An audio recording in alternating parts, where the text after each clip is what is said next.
The Redmi 1S is a capable yet affordable smartphone, despite having a few feature compromises. However, some users just can't live with the small 4.7-inch display. They want gigantic devices, just like this. In this episode of Gadget Review, meet the latest addition to the Redmi family. This is the Redmi Note. Now, don't expect the phone to have a stylus just like any other smartphones, just because it has a Note branding. The Redmi Note is just a plain, simple, and brilliant looking smartphone with a gorgeous 5.5-inch display. Just like its little brother, the Note has a boxy and chunky design, while being slightly slimmer than the 1S. The Note also features dual SIM capabilities. For a device priced below 600 ringgit, you are not going to expect flagship internals on board.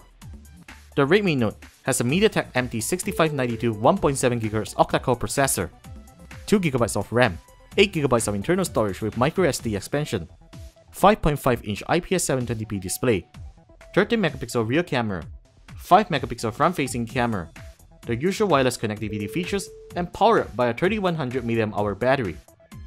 With such a huge display, the Redmi Note isn't a pocket-friendly device. It feels heavy and cumbersome. Navigating the device one-handed is a slight challenge. The device has a solid build quality just like other Xiaomi smartphones with no creaks and squeaks. Despite having a 720p display resolution, the screen doesn't look pixelated.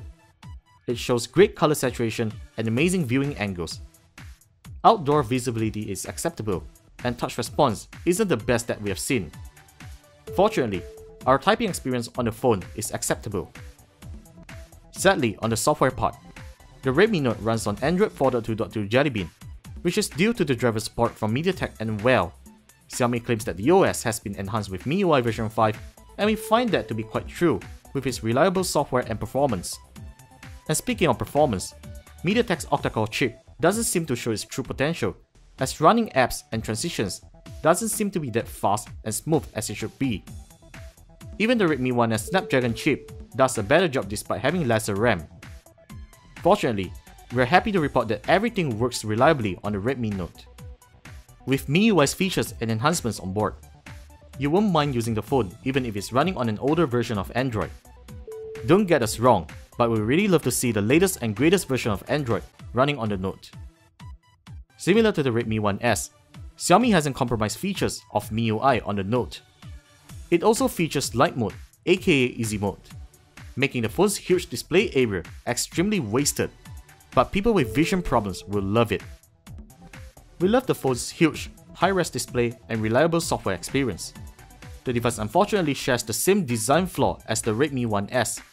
You can't move apps to the external SD card, and you will be struggling with a limited amount of storage for apps. The Note's loudspeaker produces script sound with a decent volume, however sound quality is slightly compromised when the phone is laid on a flat surface. The phone features a 13MP rear shooter with an f2.2 aperture. We kind of set our expectations high since it has similar numbers with the Mi 3's camera.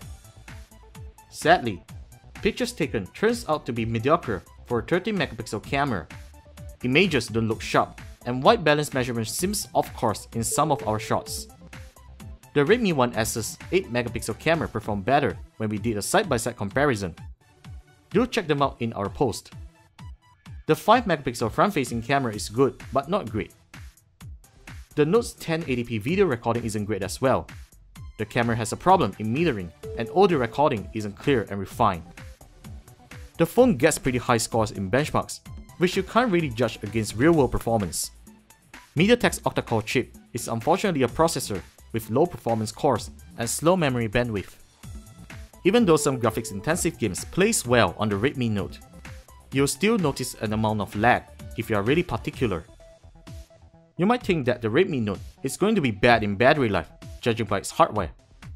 To be honest, we are extremely pleased with the results that we have got, even when the CPU power saving mode is disabled.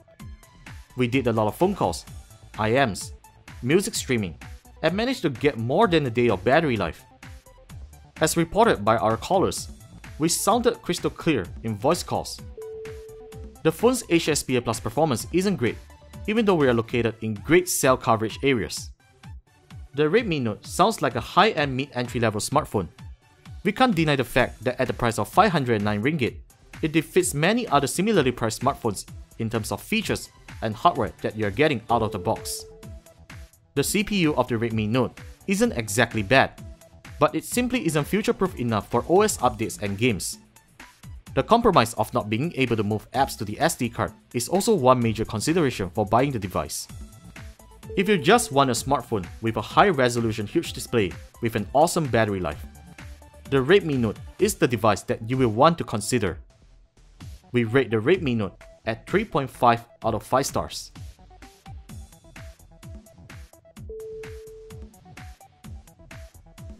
That's gotta do it for today, folks. Thank you very much for watching the video review of the Redmi Note. Check out our full text article at KLGadgetGuy.com and make sure you're subscribed to our YouTube channel and already following us on our Facebook and Twitter social networks. I'm Warren and I will see you next time in our next episode of Gadget Review. That's it for now.